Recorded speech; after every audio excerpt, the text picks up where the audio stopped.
आज की जय। हम सभी लोग परम पूज्य गुरुदेव बाबा शांतानंद जी महाराज के द्वारा स्थापित ज्ञान मार्ग मंच की श्रृंखलाओं में 73वें मंच पोठिया मंच के अंतर्गत आने वाले मलहरिया ग्राम में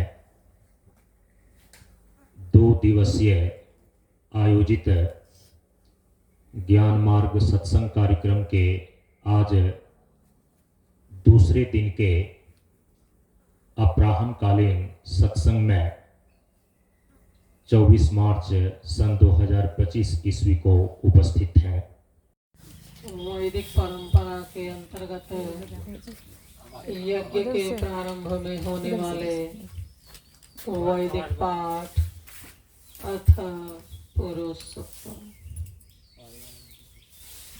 ओम सहस्रशीर्षा पुरुषः सहस्राक्ष सहस्रपात् स भूमिं विश्वतो वृत्वात्यतिष्ठत् दशाङ्गुलम् पुरुषैवेदगं सर्वं यद्भूतं यच्च भव्यम् उतामृतत्वस्य शाणः यदन्नेनातिरोहते एतावानस्य महिमा अतो ज्यायागश्च पुरुषः पादोऽस्य विश्वभूतानि त्रिपादस्यामृतं दिवे त्रिपादोर्ध्वोदयः पुरुषः पादोऽस्येह भवात् पुनः ततो विश्वं व्यक्रामत शासनान् शने अभे तस्माद् विराड जायत विराजो अधिपुरुषः स जातो अत्यरिच्यत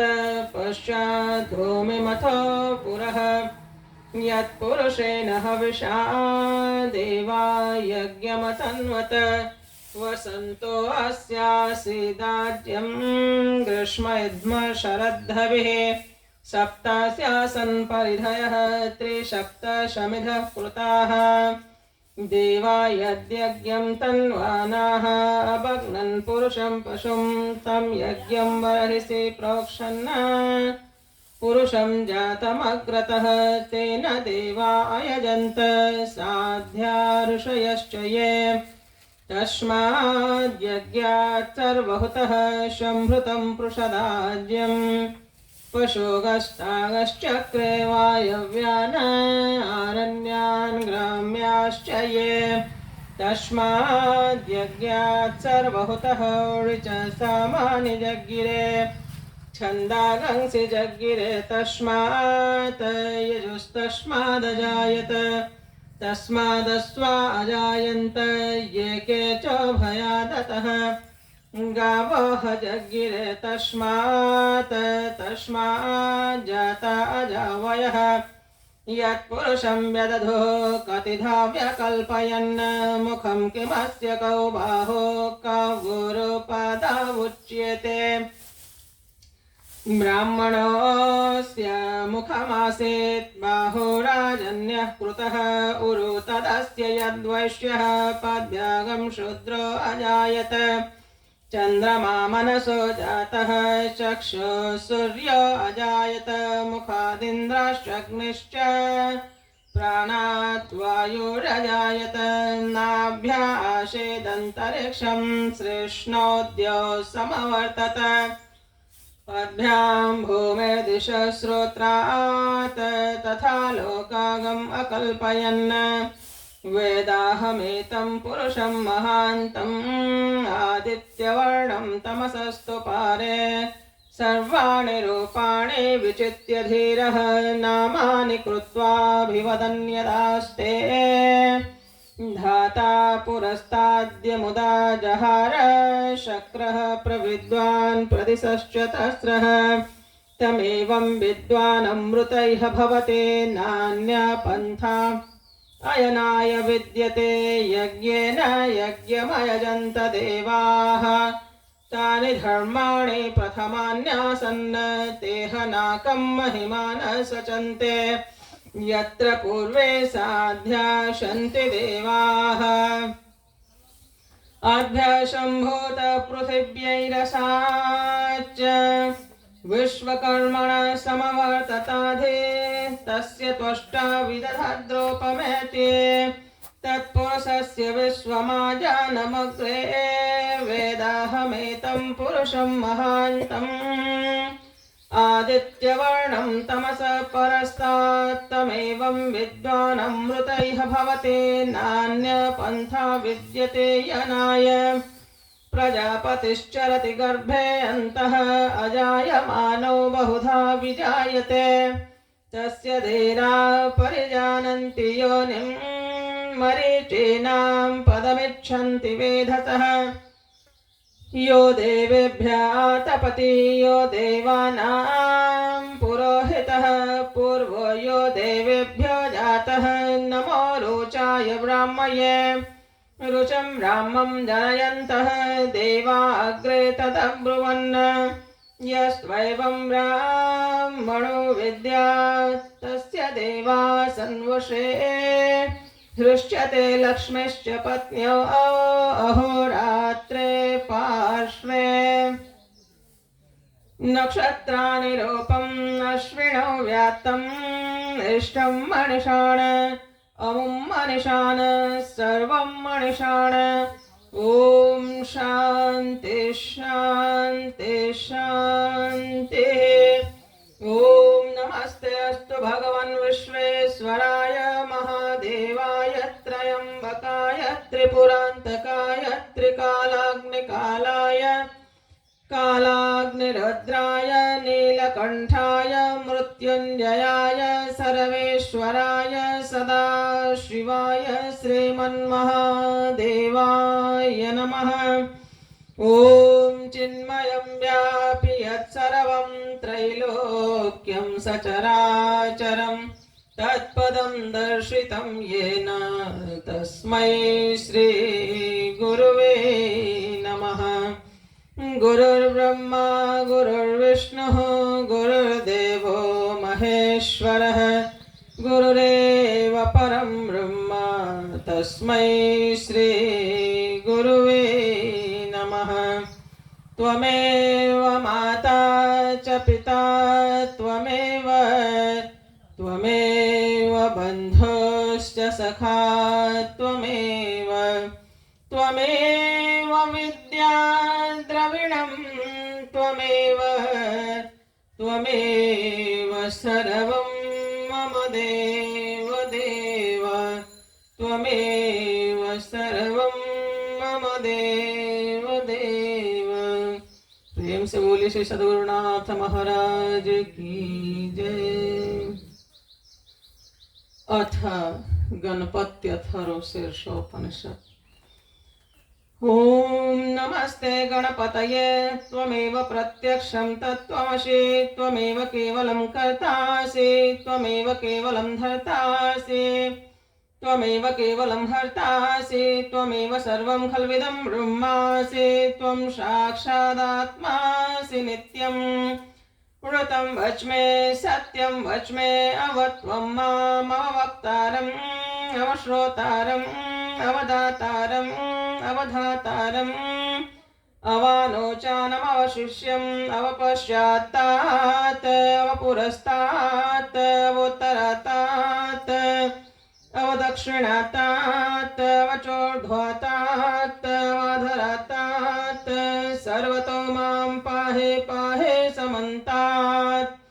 त्वं वाङ्मयस्त्वं चिन्मयः त्वमानन्दमयस्त्वं ब्रह्ममयः त्वं सच्चिदानन्दाद्वितीयोऽसि त्वं प्रत्यक्षं ब्रह्मासि त्वं ज्ञानमयो विज्ञानमयोऽसि सर्वं जगदिदं त्वत्तो जायते सर्वं जगदिदं त्वत्तिष्ठति सर्वं जगदिदं त्वयि लयमेष्यति सर्वं जगदिदं त्वयि प्रत्येति त्वं भूमिरापो नलो निलो नभः त्वं चत्वारि वाक्पदाने त्वं त्वं गुणत्रयातीतः त्वम् अवस्थात्रयातीतः त्वं देहत्रयातीतः त्वं कालत्रयातीतः त्वं मूलाधारस्थितोऽसि नित्यम् त्वं शक्तित्रयात्मकः त्वां योगिनो ध्यायन्ति नित्यम् त्वं ब्रह्मा त्वं विष्णुस्त्वं रुद्रस्त्वमिन्द्रस्त्वम् अग्निस्त्वं वायुस्त्वं सूर्यस्त्वं चन्द्रमास्त्वं ब्रह्म भूर्भुवस्वरो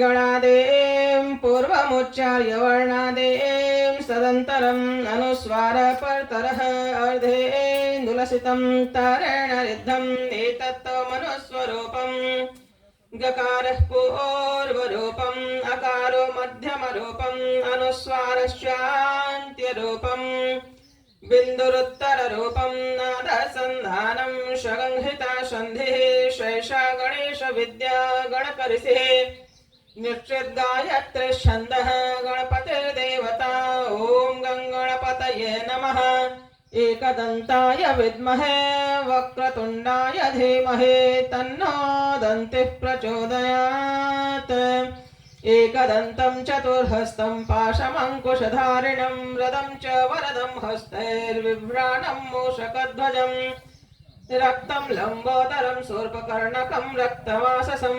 रक्तगन्धानुलिप्ताङ्गं रक्तपुष्पै सुपूजितं भक्तानुकम्पिनं देवं जगत्कारणमच्युतम् आविर्भूतं च सृष्ट्यादौ प्रकृतेः पुरुषात् परम् एवं ध्यायति यो नित्यं स योगी योगिनां वरः नमो व्रातपतये नमो गणपतये नमः प्रमथपतये नमस्ते अस्तु लम्बोदरायैकदन्ताय विघ्ननाशिने शिवसुताय वरदमूर्तये नमः ॐ शान्ति शान्ति शान्तिः अथ वैदिक आरती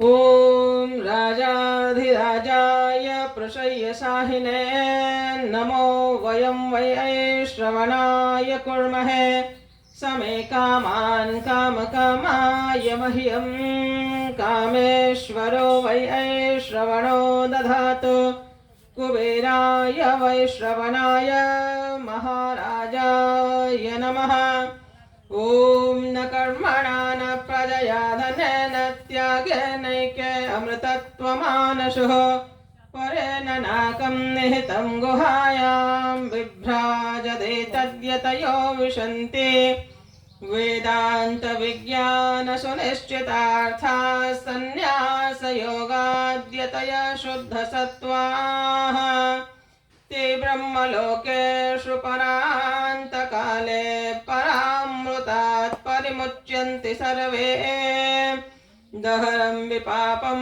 परमेश्मभूतं यत्पुण्डरीकं पुरमध्यसर्गस्थम् तत्रापि दहरं गगनं विशोकस्तस्मिन् यदन्तस्तदुपासितव्यम् यो वेदादौ स्वर प्रोक्तो वेदान्ते च प्रतिष्ठितः तस्य प्रकृतिलीनस्य य परस्य महेश्वरः न तत्र सूर्यो भाति न चन्द्रतारकं नेमा विद्युतो भान्ति कुतोऽयमग्निः तमेव भान्तमनुभाति सर्वं तस्य भासा सर्वमिदं विभाति।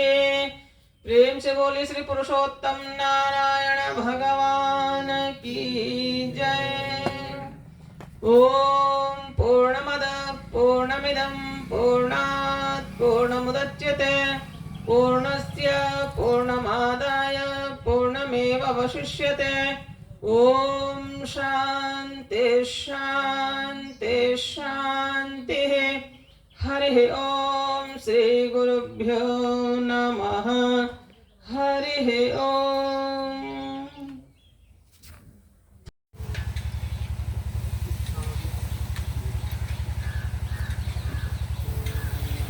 अब हम सभी लोगों के समक्ष मलहरिया ग्राम से अनीता देवी अपने एक भजन को रखने जा रही हैं। हम लोग भजन का आनंद लें। श्री सतगुरु महाराज की जय। मंगल मूर्ति सतगुरु, मंगल मूर्ति सतगुरु मिलवे सर्वाधार।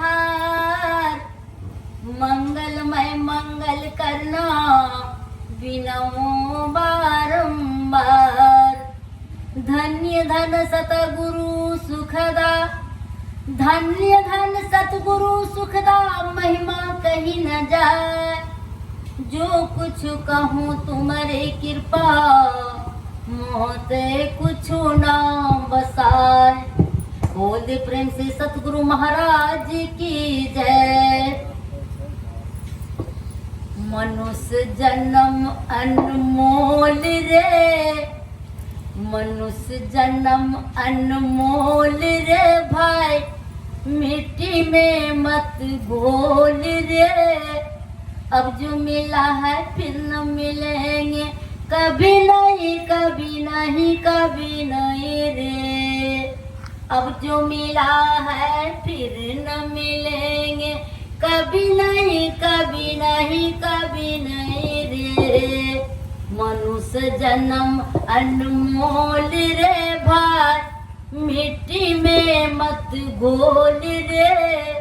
अब जो मिला है फिर न मिलेंगे, कभी नहीं कभी नहीं कभी नहीं रे।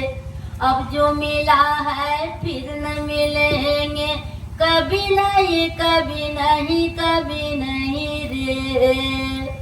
तू है पानी का बुलबुला, मत कर जोर जवानी का। तू है पानी का बुलबुला, मत कर जोर जवानी का। संभल संभल कर चलना रे बंदे, पता नहीं जिंदगानी का। संभल संभल कर चलना रे बंदे, पता नहीं जिंदगानी का। मीठी बानी बोल रे, हरि से नाता जोर रे। राम रस तू घोल रे।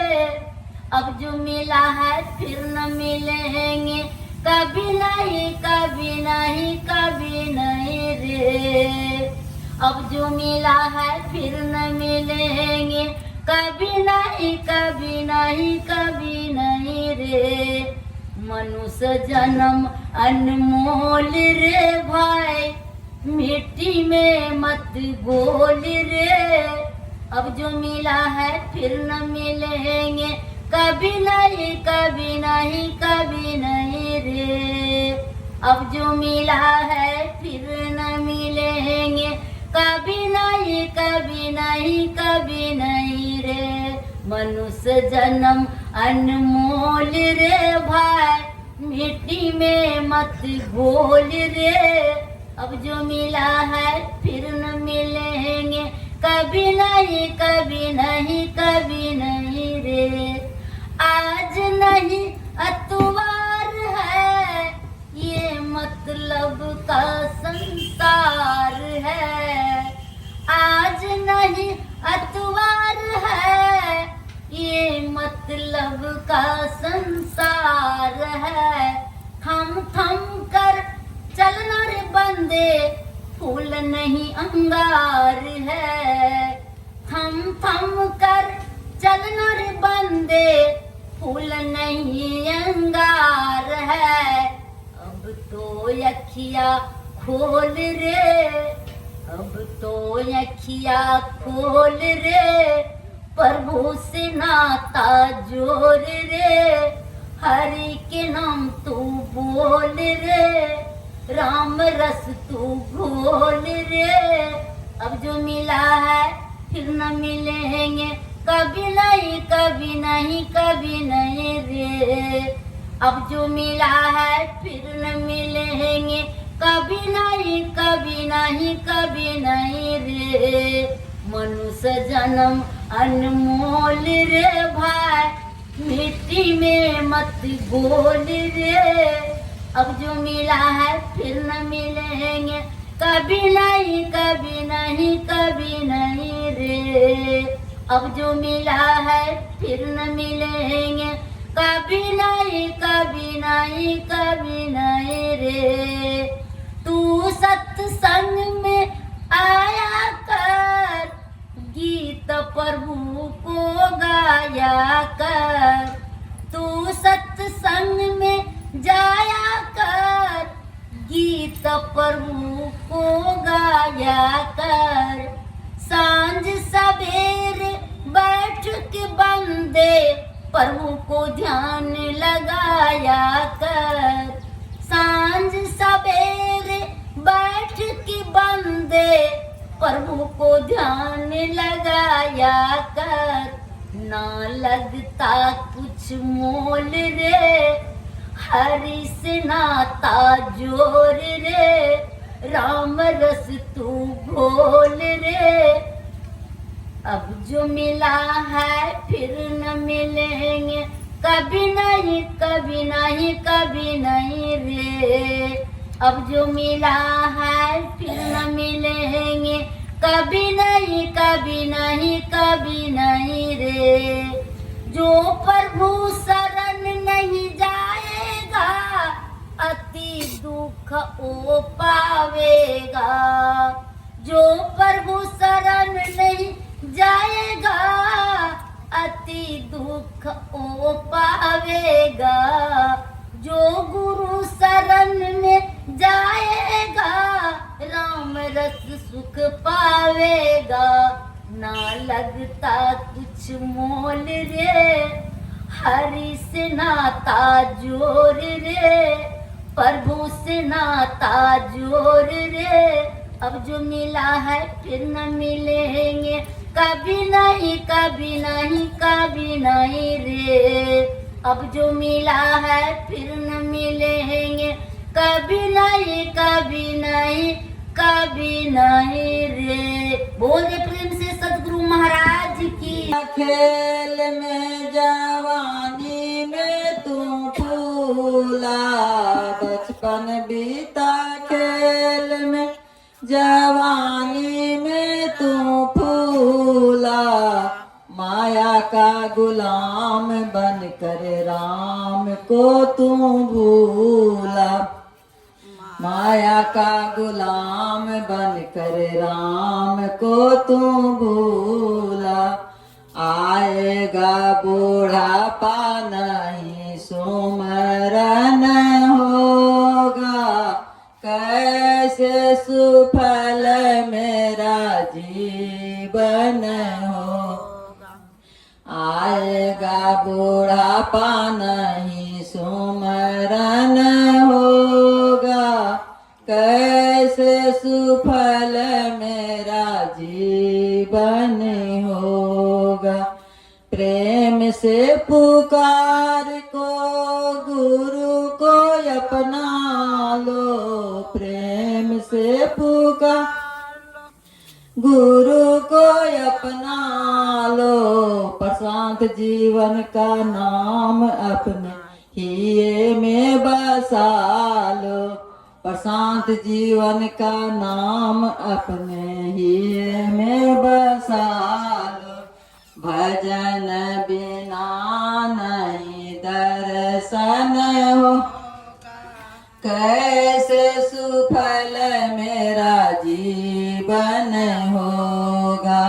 भजन बिना नहीं दर्शन होगा, कैसे सुफल मेरा जीवन होगा। यह तन चिता का जलावन होगा, कैसे सुफल मेरा जीवन होगा। श्री सद्गुरु महाराज की जय।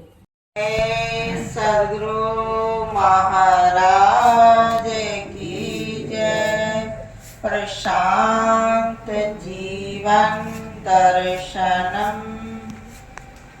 मैं एक भजन गाने जा रही हूँ, तो उसमें दृष्टि होगी, उसमें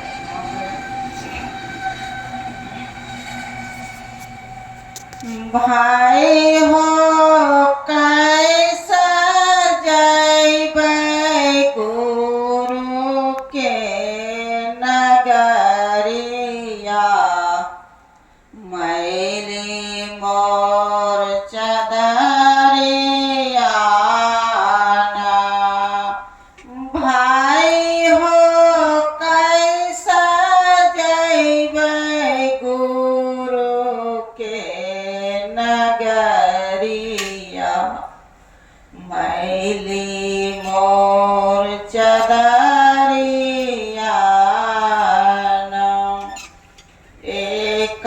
एकाएक धनी बिसरैला दूजा दुभिधाम लिपटैला एकाएक धनी बिसरैला दूजा दुभिधाम लिपटैला तीजा तीन गुणन केला गल छै बजरिया मैली मोर चदरिया तीजा तीन गुणन के लागल छै बजरिया मैली मोर चदरिया भाई हो कैसा जैबै गुरु के नगरिया मैली मोर चदरिया चौथा चारो वेद पढ़ियावे पाँचवा प्रेम भक्ति नहीं पावे चौथा चारो वेद पढ़ियावे पाँचवा प्रेम भक्ति नहीं पावे छठा छल भल से भरल छै कोठरिया मैली मोर चदरिया छठा छल भल से भरल छै कोठरिया मैली मोर चदरिया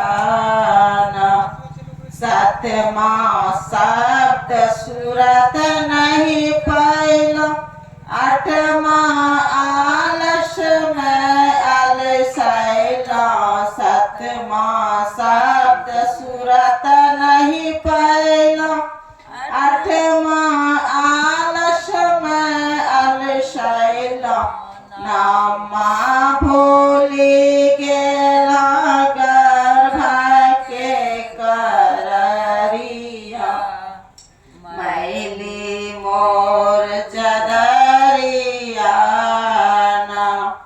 नामा भूली गेला गर्भ के कररिया मैली मोर चदरिया भाई हो कैसा जैबै गुरु के नगरिया मैली मोर चदरिया दसो द्वार जब जैबै जम के पहरा देखी डरबै दसमा दसो द्वार जब जैबै जम के पहरा देखी डरबै 11मा एक पहर ना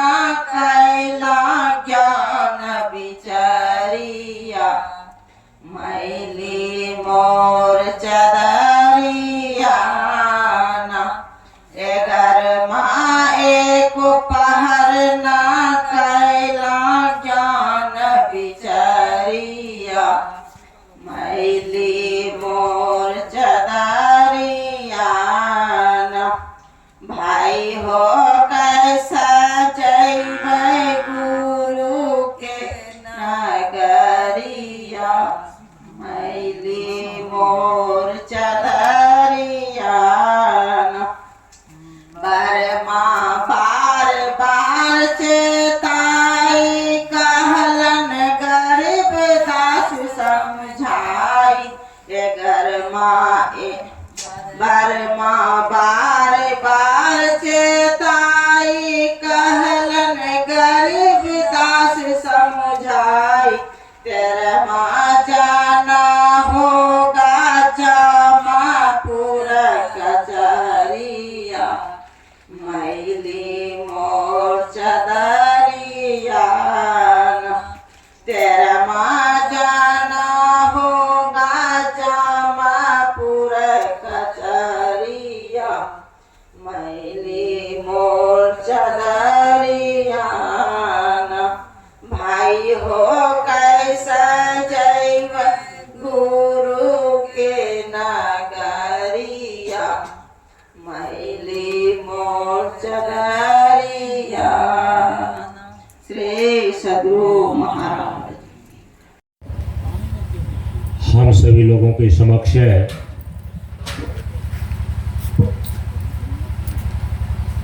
प्रशांत कन्या मिशन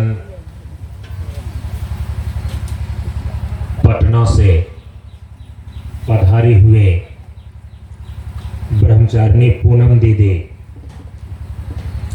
अपने विचारों को रखने जा रही हैं। हम सभी लोग ध्यान पूर्वक श्रवण करें। ज्ञान शक्ति समारूढ़ तत्त्वमाला विभूषितः भोक्ति मुक्ति प्रदाता च तस्मै श्री गुरुवे नमः। तस्मै श्री गुरुवे नमः। परम पूज्य आराध्य श्री सद्गुरुदेव बाबा के चरणों में नमन करते हुए आप सबों को एक साथ नमन। हम सभी लोग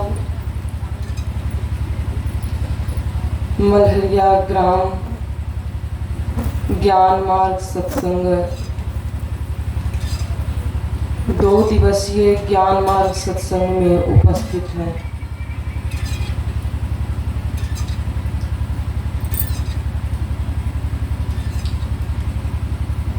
प्रवचन का विषय है विवेक।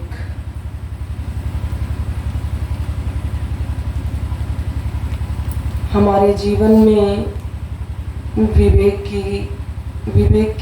किसे कहते हैं और विवेक की क्या आवश्यकता है और इसे हम कैसे प्राप्त करते हैं, कुछ बिंदु पे हम विचार करते हैं।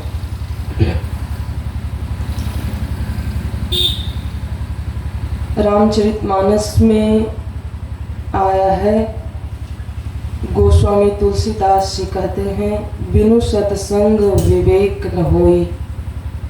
बिना सत्संग का विवेक की प्राप्ति नहीं होती है। अर्थात हम यह भी कह सकते हैं कि यदि हम सत्य का संग करते हैं, जिसको सत्संग बोलते हैं,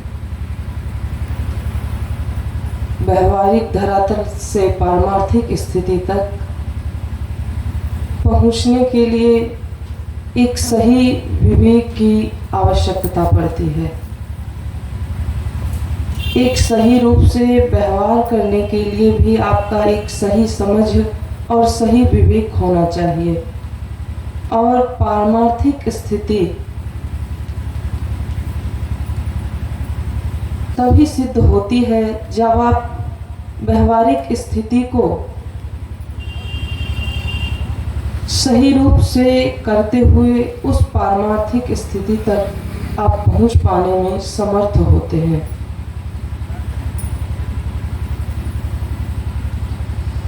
विवेक का अर्थ होता है दो मिली हुई वस्तुओं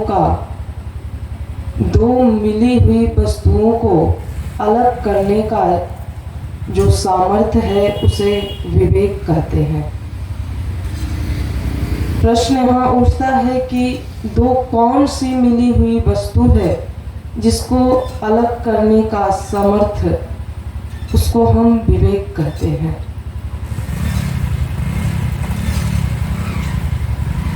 व्यवहारिक धरातल से यदि हम देखते हैं, अच्छे बुरे कर्म, पाप पुण्य इत्यादि आपस में परस्पर मिली हुई है।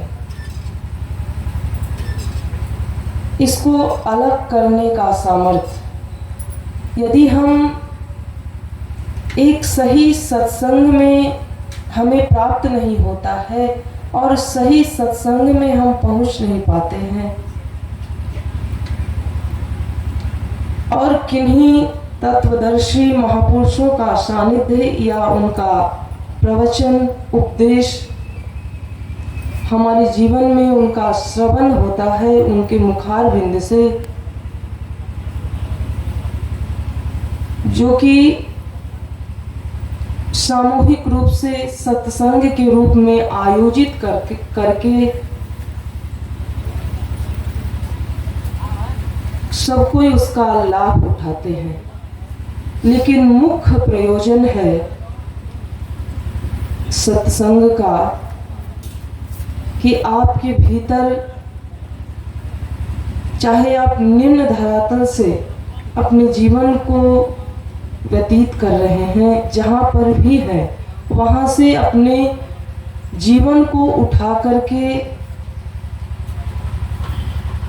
उच्चतम धरातल तक ले जाना, चेतना के निम्न धरातल से चेतना की अंतिम स्थिति तक पहुंचाने का बात सिर्फ सत्संग में किया जाता है।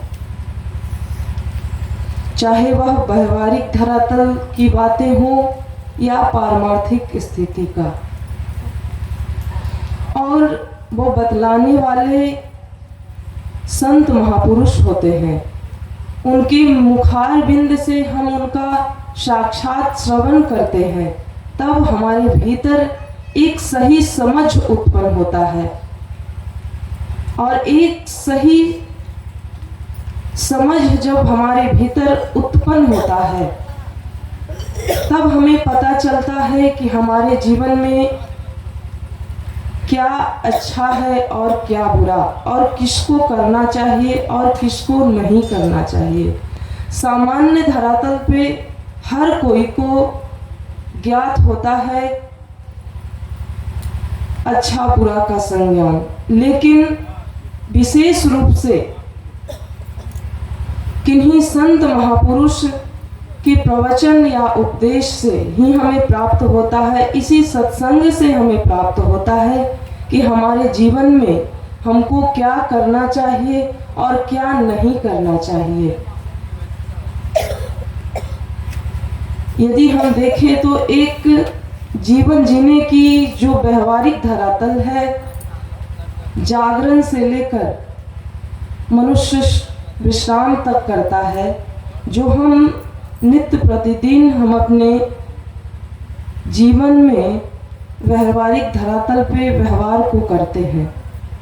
एक सही रूप से चलने भी हमें नहीं आता है, एक सही रूप से हमें भोजन भी करने नहीं आता है, एक सही रूप से हमें पानी भी पीने नहीं आता है, और इन सारी चीज़ों पे व्यवहार से लेकर पारमार्थिक स्थिति तक इसी सत्संग में संत महापुरुषों के द्वारा बताया जाता है।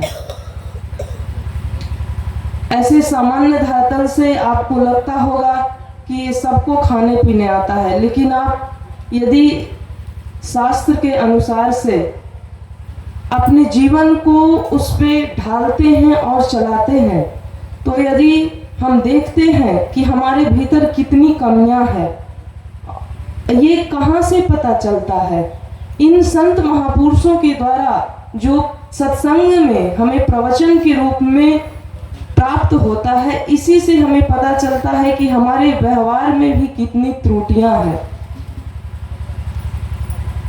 हमारे माता पिता को भी उस तरह की ज्ञान नहीं है तो वो कैसे बता सकते हैं, और समाज को भी सूक्ष्मतम धरातल तक प्राप्त नहीं है। कुछ धरातल तक प्राप्त है जो कि हमें बताते हैं, लेकिन सही रूप से तो उसका मार्गदर्शन एक सही संत महापुरुष ही करते हैं, और उनके मार्गदर्शन में चलकर के ही एक सही जीवन का निर्माण होता है। इसलिए हमारे भीतर एक सही विवेक की जागृति सत्संग से होता है। पारमार्थिक स्थिति से हम यदि देखते हैं, विवेक दो मिली हुई वस्तुओं को पृथक करने का जो सामर्थ्य है, अर्थात अलग करने का जो सामर्थ्य है, उसमें जड़ चेतन, हमारा जीवन जड़ और चेतन से बना हुआ है। आत्म और अनात्म पदार्थों से इन दोनों में क्या अंतर है, इसका समझ भी और इसका विवेक हमें सत्संग से प्राप्त होता है। ये पारमार्थिक स्थिति की बात है।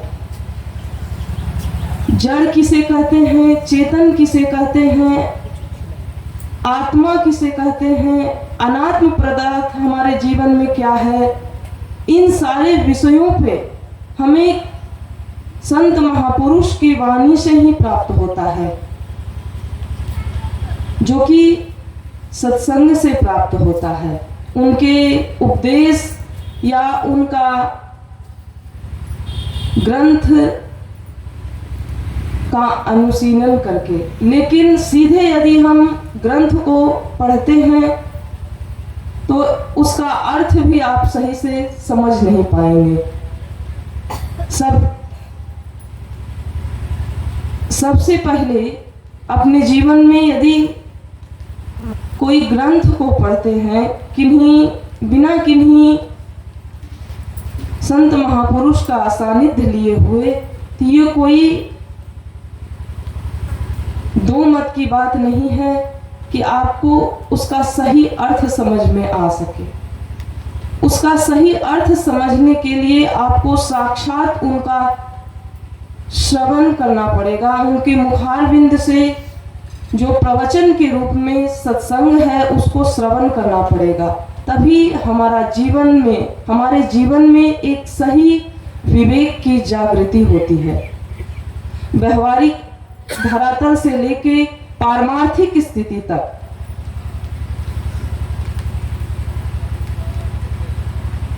हमें उन संत महापुरुषों से एक सही विवेक हमारे भीतर जागृत होता है। इसलिए हमारा शास्त्र कहता है कि आत्मा सत्यम तदन्यत सर्वम मिथ्यति, अर्थात सिर्फ आत्म तत्व ही सत्य तत्व है, जो कि सत्य चित्त आनंद स्वरूप है, और उसके सिवा सब मिथ्या है। इस संसार में आपको पारमार्थिक स्थिति तक, जब पारमार्थिक धरातल की बातें बताते हैं तो यह इसका भी ज्ञान कि सिर्फ आत्म तत्व ही सत्य तत्व है, और इसके सिवा जो भी हम संसार में इस जगत में देख रहे हैं वह एक दिन विनष्ट होने वाला है। वो थोड़ी देर के लिए वह सुख स्वरूप है, लेकिन वास्तव में वह दुख स्वरूप ही है। उससे आपको नित्य सुख की प्राप्ति नहीं हो पाती है। आपको यदि नित्य सुख और शांति चाहिए, नित्य आनंद चाहिए, और इसी के खोज में हर मानव अपने जीवन का उसका परम लक्ष्य यही है, चाहे वह भौतिक धरातल पे सुख सुविधाओं को एकत्रित करके वह सुख और शांति और आनंद को ही प्राप्त करना चाहता है, लेकिन यह संसार और यह जगत आपको नित्य सुख नहीं दे सकता, क्योंकि वह उसका स्वरूप ही नित्य सुख नहीं है, वह वास्तव में दुख रूप है। नित्य सुख और नित्य सत्य तत्व तो सिर्फ आत्म तत्व है। इसलिए आत्म तत्व का भी उपदेश इसी सत्संग में इन्हीं महापुरुषों के द्वारा हमें प्राप्त होता है और इसी सत्संग से प्राप्त होता है।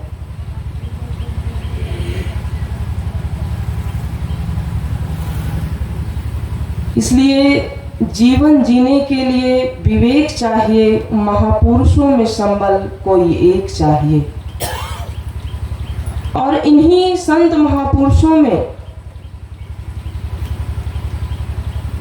किन्हीं एक को गुरु के रूप में वरण करके संबल के रूप में आपको व्यवहारिक धरातल से पारमार्थिक स्थिति तक ले जाने वाले सिर्फ एक गुरु ही होते हैं।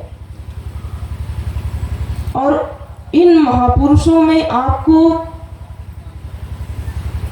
इन्हीं को भारत बहुत सारे महापुरुषों का देश है, लेकिन आपको इन्हीं महापुरुषों में किन्हीं एक को सद्गुरु के रूप में वरण करके आपके जीवन का वह एक सही मार्गदर्शन दे सके, तभी आपका जीवन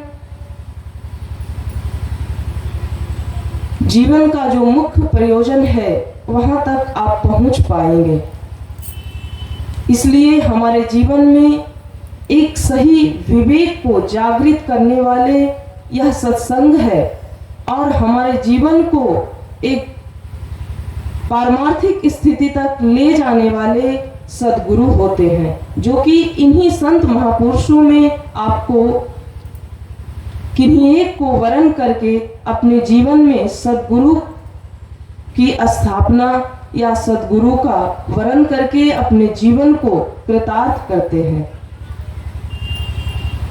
और परम पूज्य गुरुदेव बाबा उपदेश में तत्व गुण वंदना में निर्देश करते हैं कि यह विवेक को आप कैसे प्राप्त कर सकते हैं। तो प्रशांत गुरुदेव बाबा तत्व गुण वंदना में निर्देश किए हैं कि त्याग विवेक अभेद रहे जब आपन जीवन साधन किन्हो। हमारे जीवन में त्याग और विवेक अर्थात त्याग करने के लिए भी विवेक चाहिए। आपको किसका त्याग करना है, किन चीजों का त्याग करना है और किन चीजों को जीवन में ग्रहण करना है, इसका भी त्याग करने के लिए भी एक सही विवेक की आवश्यकता पड़ती है। तभी आप जीवन में त्याग का जो स्वरूप होता है, त्याग ब्रह्म स्वरूप है, यहाँ तक आप पहुंच पाएंगे। क्योंकि आपको सामान्य रूप से लगता है कि यह हम सही ही कर रहे हैं, लेकिन आपको यदि आप सही रूप से उसे देखें और बहुत सारी चीजें खुद पता नहीं चलता है कि यह लगता है कि सही है, लेकिन वह वास्तव में गलत ही होता है। यह बतलाने वाले भी एक आपको सद्गुरु होते हैं, यह महापुरुष ही होते हैं। उनसे सुन करके, उनसे समझ करके, उनका सत्संग और प्रवचन सुन करके ही आपके भीतर यह समझ पैदा होता है, यह विवेक जागृत होता है कि हम सही कर रहे थे, लेकिन यह भी गलत है। त्याग भी एक सही विवेक से जब हम करते हैं तब वह त्याग कहलाता है। इसलिए परम पूज्य प्रशांत गुरुदेव बाबा तत्व गुण वंदना में निर्देश करते हैं कि त्याग विवेक अभेद रहे जब, और अभेद कहने का यहाँ पे अर्थ है कि सारे भेदों को त्याग देना एक दिन, चाहे वह द्वंद्व की स्थिति नहीं हो। जड़ चेतन का जो द्वंद्व है जीव को, वह भी एक दिन छूट जाता है। तब आपके जीवन में त्याग विवेक अभेद रहे, जब आपन जीवन साधन की हो। तब हमारे जीवन में अभेद की स्थिति आती है, और अभेद की जब स्थिति आती है, अभेद की स्थिति सिर्फ आत्म तत्व है, और आत्म तत्व का जब आपको बोध होता है तभी अभेद की स्थिति आती है, अद्वैत की स्थिति आती है। इसलिए सत्संग से हमारा विवेक विकसित होता है, और साधना से जो इस मंच से योग प्रशिक्षण शिविर के द्वारा आपको प्रशिक्षित किया जाता है, योग की क्रियाएं बताई जाती है, कैसे आप आसन करेंगे, कैसे प्राणायाम करेंगे, कैसे ध्यान करेंगे, इन सारी चीज़ों को बतलाने के लिए योग प्रशिक्षण शिविर, जो कि इस मंच से परम पूज्य गुरुदेव बाबा के द्वारा बताया जाता है, इस साधना पद्धति से आप अपने जीवन में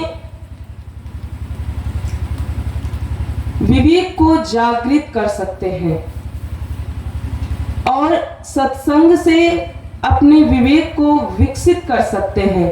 क्योंकि सत्संग में आपको विचार दिया जाता है, और साधना के द्वारा आपको वह क्रियाएं कराई जाती है, जो कि आपके भीतर अनुभव और अनुभूति को पैदा करता है। साधना करने से आपको खुद अनुभव होगा, और उस मार्ग पे चलने पे आपको खुद उस आध्यात्मिक अनुभूतियों से होकर जब आप गुजरेंगे तो खुद आपको एक विश्वास भीतर में पैदा हो जाएगा, और अपने भीतर एक आत्मबल आता है, और उसके बाद आपको एक तभी आपको पता चलेगा कि हमारे जीवन में क्या करना चाहिए और क्या नहीं करना चाहिए, और हमारा जीवन किसके लिए मिला है, किस चीज को प्राप्त करने के लिए मिला है, और हम अपने जीवन का बहुमूल्य समय किन सारी चीजों में व्यर्थ गवा रहे हैं।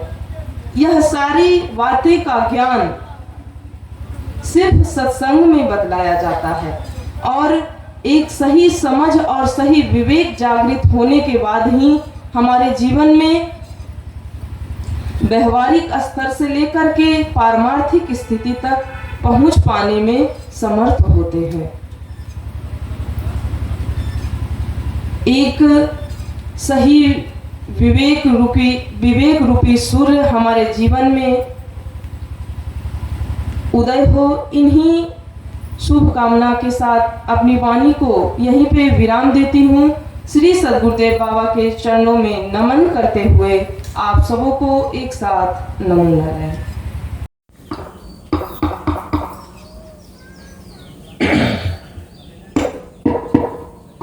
श्री सद्गुरु महाराज जी की है। अब लोगों के समक्ष प्रशांत कन्या मिशन की संचालिका, पटना जिला गोवासा से पूरा आश्रम से आई हुई ब्रह्मचारिणी दीदी अपर्णा अर्पण जी अपने विचारों को रखने जा रही हैं। हम सभी लोग ध्यानपूर्वक श्रवण।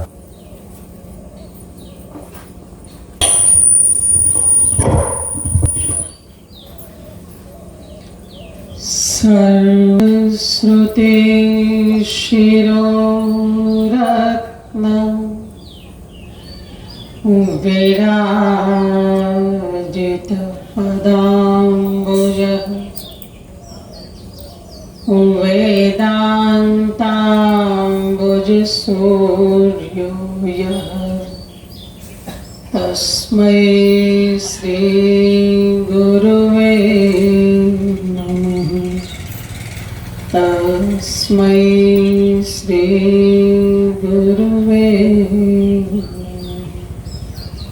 श्री सदगुरुदेव बाबा के चरणों में नमन करते हुए आप सबको मेरा नमन। हम सभी लोग मलहरिया ग्राम के 2 दिवसीय सत्संग सत्र के प्रथम दिवस के अपराह्नकालीन सत्संग सत्र में जो 2025 ईस्वी के 23 और 24 मार्च को आयोजित है, इसके प्रथम दिवस के अपराह्नकालीन सत्संग सत्र में उपस्थित हैं।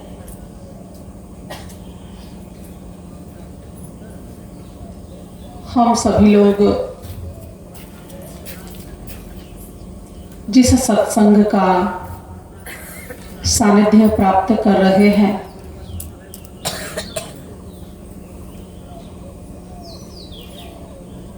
कहीं ना कहीं उस सत्संग के प्रति हम सभी के अंतःकरण में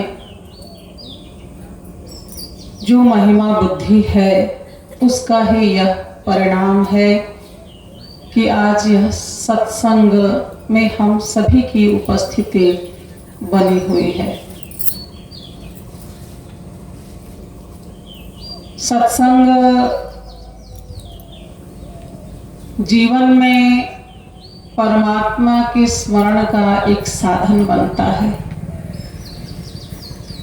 परमात्मा के स्वरूप को जानने का साधन बनता है। अभी हम सभी लोग प्रशांत गुरु बाबा के बारे में भिन्न भिन्न मुखारविंदों से संस्मरण को सुनते हैं तो ऐसा लगता है कि जैसे उनकी उपस्थिति विद्यमान ही है। इसी प्रकार से उस परमात्मा का स्मरण करते हुए, उनका गुणगान करते हुए, उनकी विद्यमानता की अनुभूति हम सभी को प्राप्त होती है। इसलिए हम उस परमात्मा को जान सकें। क्यों? क्योंकि वही हमारे जीवन का परम लक्ष्य है।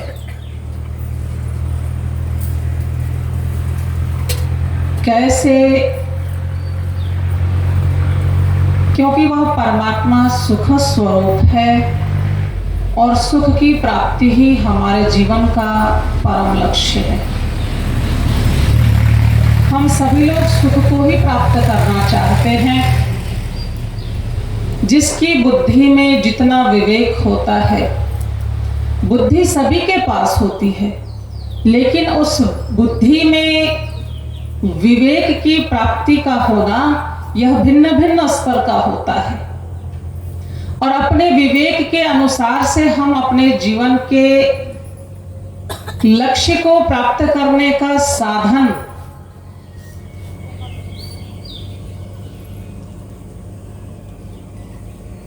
को प्राप्त करते हैं। अपने विवेक के अनुसार से हम जीवन के लक्ष्य को प्राप्त करने के साधन का निश्चय करते हैं कि इसके द्वारा ही हम अपने जीवन के लक्ष्य को प्राप्त कर सकेंगे। लेकिन यदि विवेक उत्कृष्ट न हुआ, यदि विवेक शास्त्र सम्मत न हुआ, यदि विवेक गुरुजनों के निर्देश का अनुगमन करने वाला न हुआ, तो हम अपने बुद्धि के द्वारा प्राप्त विवेक से किए गए निश्चय के द्वारा हम जीवन के परम लक्ष्य को प्राप्त नहीं कर पाते। इसलिए उस उत्कृष्ट विवेक की प्राप्ति के लिए जीवन में संत महापुरुषों के सानिध्य की आवश्यकता होती है। और उन्हीं संतों में जब हम अपने जीवन का मार्ग निर्देशक, जीवन का शास्त्र अर्थात हमारे जीवन पर अब उनका ही शासन होगा, ऐसा जब हम मान लेते हैं और स्वयं को ऐसा मानकर उनके चरणों में समर्पित कर देते हैं, अब उनकी ही आज्ञा हमारे जीवन के लिए सर्वोपरि हो जाता है, तब उन्हीं संतों में से जिनके साथ हमारा ऐसा संबंध जुड़ता है उनको हम सद्गुरु की संज्ञा देते हैं। परम पूज्य गुरुदेव हमेशा निर्देश करते हैं, जीवन में जीने के लिए विवेक चाहिए, महापुरुषों में संबल कोई एक चाहिए। भिन्न भिन्न संत महापुरुषों का हम सानिध्य प्राप्त करते हैं, लेकिन उन्हीं महापुरुषों में से जब किसी एक का हम मार्ग निर्देशन मानने के लिए, उनका जीवन में शासन मानने के लिए अपने अंतःकरण को तैयार करते हैं, तो उनकी संज्ञा सद्गुरु की होती है और हमारी संज्ञा शिष्य की हो जाती है। और शिष्य का यह परम कर्तव्य होता है कि वह अपने गुरु की आज्ञा का पालन करे। हमारा शास्त्र कहता है कि ऐसा जब हमारे जीवन में हो जाता है तो ऐसा जीवन गुरुमुखी जीवन कहलाता है। गुरु की ओर उन्मुख हुआ जीवन, गुरु के निर्देशन को, गुरु की आज्ञा को मानने वाला जीवन। और इसके ठीक विपरीत जब हम जीवन में किसी गुरु का शयन नहीं करते, गुरु का मार्गदर्शन नहीं मानते, उनकी आज्ञा का पालन नहीं करते, तब जो हमारा जीवन है, हमारा शास्त्र कहता है कि तब वह जीवन मनमुखी जीवन होता है। जैसा हमारा जो जो मन करता है हम वो करते चले जाते हैं। और यह मन कैसा है? हमेशा विषयों में लिप्त रहने वाला मन है। इसे हमेशा विषय ही अच्छे लगते हैं। यदि इस मन पर बुद्धि का, विवेक का अंकुश न हो, बुद्धि में प्रतिष्ठित विवेक के अंकुश से ही हम इस मन को संयमित कर पाते हैं। इसलिए इस विवेक की प्राप्ति के लिए तो महापुरुषों में संबल कोई एक चाहिए। ऐसा जीवन में सद्गुरु का वर्ण करना पड़ता है। श्रुति माता कहती है, आचार्यवान पुरुषो वेद। जिनके जीवन में आचार्य की, सद्गुरु की प्रतिष्ठा है, वही लोग जीवन के विज्ञान को जान पाते हैं और उस विज्ञान को जान करके जीवन के परम लक्ष्य को प्राप्त कर पाते हैं। इसके विपरीत जो न तरई भवसागर नर समाज अस पाए, ऐसे संत महापुरुषों के सानिध्य को प्राप्त करके भी हमने यदि जीवन के विज्ञान को प्राप्त नहीं किया, जीवन के परम लक्ष्य को प्राप्त नहीं किया, सो कृत निंदक मंदमती आत्माहन गति जाए। वह परमात्मा के किए गए उपकार के प्रति, क्योंकि हमारा यह जो मनुष्य का जीवन है, यह परमात्मा की अहेतुकी कृपा के कारण से है। कबहु करी करुणा नर देहि, देत ईश बिनु हेतु सनेही। अहेतुकी कृपा है भगवान की कि हमें यह मनुष्य का शरीर मिला, इसलिए यह उनका उपकार है, उनकी करुणा है। और इस उपकार को जब हम भूल जाते हैं तो यह कृतम हंति इति कृतघ्नः, जो किए गए उपकार का हनन कर देता हो, उसको न मानता हो, उसकी संज्ञा कृतघ्न की होती है। इसको हम कृतघ्नता का दोष कहते हैं, जो हम सभी के जीवन में कहीं न कहीं प्रतिष्ठित दिखाई पड़ती है। और यदि ऐसा होता है तो कहा कि सो कृत निंदक, जो उसके प्रति उपकार किया गया है उसके प्रति वह कृतघ्न है। और इसका परिणाम क्या होगा कि आत्मा हन गति जाए। जिस प्रकार से अकाल मृत्यु को आप जानते हैं। अकाल मृत्यु क्या होता? असामयिक मौत होती, जीवन का पूरा लाभ वह व्यक्ति नहीं ले पाता है। तो उसी प्रकार से इस मनुष्य जीवन को प्राप्त करके भी यदि हम विषय भोग में ही लिप्त रहे तो हमने जीवन का संपूर्ण लाभ नहीं लिया। मानो कि हमारी जिस प्रकार से असामयिक मृत्यु होने पर हम पूरे आयु को नहीं जी पाते, उसी प्रकार से हम इस मनुष्य जीवन का पूरा लाभ लेने से वंचित रह जाते हैं। ऐसा हमारा शास्त्र, हमारे महापुरुष कहते हैं। इसलिए जीवन के परम लक्ष्य को प्राप्त करने के लिए, जीवन में जो हमारा अभिष्ट है, ऐसे सुख को प्राप्त करने के लिए, ऐसे परम शांति को प्राप्त करने के लिए जिस विवेक की आवश्यकता होती है, वह विवेक तो केवल और केवल गुरुजनों के सानिध्य में, सत्संग के सानिध्य में ही हमारी बुद्धि में वह विवेक प्रतिष्ठित हो पाता है। इसलिए जीवन में सत्संग की परम आवश्यकता होती है और इस सत्संग के माध्यम से पुनः पुनः जीवन के प्रति जो हमारी महत बुद्धि होनी चाहिए, जीवन के लक्ष्य के प्रति जो हमारी तत्परता होनी चाहिए, जीवन धन भगवान के स्वरूप का ज्ञान हमारे जीवन में होना चाहिए, ये सारे साधन केवल और केवल सत्संग से ही सिद्ध हो पाते हैं। इसलिए ऐसे सत्संग का नित्य निरंतर सानिध्य प्राप्त करना चाहिए, लाभ लेना चाहिए। इन्हीं शब्दों के साथ मैं अपनी वाणी को विराम देती हूँ। श्री सद्गुरुदेव बाबा के चरणों में नमन करते हुए आप सबको मेरा नमो नारायण।